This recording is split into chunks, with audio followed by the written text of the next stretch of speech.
Hi guys! For today's video, it's Sunday, kaya naman gala day na naman. Parang wala lang, ganon, aura-aura lang. Dahil nga inepi at syumadi sa bahay.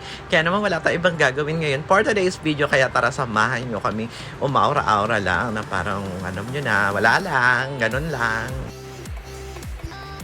Nandito na po kami. Wala lang. Yung ano natin, snack. Pakiget. Ang aming dalang snack for today's video. May grocery lang po kami ng mga pika-pika. At binalikan nga namin to, dalawa lang kami magawa. Punta kami ulit dito sa Kabog-Kabog, Balangas City, Bataan, dito sa ilog na talaga naman nakaka-refresh. After ilang buwan nga na binlog ko, talaga namang napakarami talagang pumunta rito dahil nga na-amaze sila sa ganda at sa linis ng tubig dito. Napakalinaw talaga as in. Kaya naman kahit sa FB, talagang araw-araw halos may nakikita ko talaga mga nagpo-post na nagpupunta sila dito dahil nga naman talaga nakaka-refresh, malayo sa problema, malayo sa stress. Good na good kung talagang gusto mo mag-unwind, mag-emote for today's video ay pwede talaga. Tingnan nyo po kung gaano kalinaw ang tubig.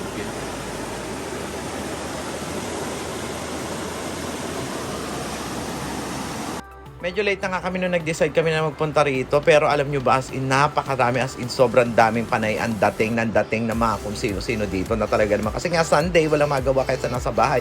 Why not mag-refresh and up ka dito, banding kayo ng family mo, ng friends mo, o diba, nakita nyo naman talaga naman sobrang linaw ng tubig, o diba, o emote lang, wala lang, alam nyo na, aura-aura lang tayo ganon, o diba, kaya kung talagang may problema kayo, talagang bet talaga effect dito. O, ayan, meron kang tao dyan, tapos meron din dito, nagtatayo sila na parang mga wala lang, ganon.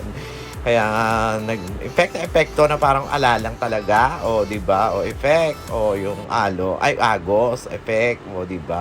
Kaya naman kung taga-Bataan kayo at malapit lang kayo dito sa Kabog-Kabog sa Balangas City, ay naku, huwag yung palampasin, kailangan mapuntahan nyo to. Experience nyo yung dapat nyo ma-experience dito.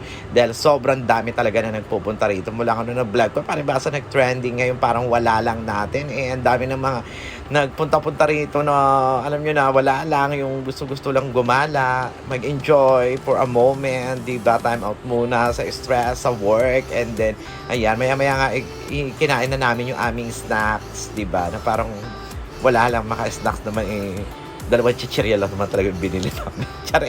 Tsaka tubig lang, diba, emote lang, chika-chika, wala lang, ganun lang, parang wala lang talaga, diba? Wala lang, di namin naintindi dyan, diba? Maya-maya kahit papauwi na kami, meron na naman bigla mga dumating na isang grupo, grabe. Ang dami nila, meron pang tent, ang dami nilang dala as in. Pauwi na po kami. So, binitbit po namin yung kalat namin. So, sa mga ibang pupunta, sana yung kalat natin, bitbitin na lang natin. Huwag na nating iwan. Diba? Fast forward na nga, kaya nga snack lang kinain namin. Gusto namin, gutom na gutom kami dahil dito nga namin naisipan na kumain dito sa Imas, mga dito sa may Alauli Crossing, Pilar, Bataan, o diba, sa damakmak ng iba't ibang potahe, yan. Talaga naman, kaya talagang sulit na sulit dito at gutom na gutom nga kami. Monday to Friday, 269 nga lang. Pero pag weekend ito, 289 pesos. Pero napakasulit naman, napakagrabe. Dami talaga, parang wala lang talagang as in, gutom na gutom kayo na go kayo dito, as in, sobrang daming tao. Kaya naman, maya-maya kumakain kami, padami talaga yung mga tao, buti na lang nakapwesto na agad kami, kaya naman kinasulit-sulit na namin, syempre ang eat all you can, kailangan tikman na natin lahat ng mga potahe, kaya naman si Akla, yung bulit na naman siya, grabe, ang sarap kasi ng dessert, at yun na, hindi ko na nakawanan yung iba kaganapan, kasi nga for the labs na kami, talaga nang gutom kami na parang wala lang, kaya naman thank you so much sa pagsama sa amin sa video na to na parang wala lang, thank you!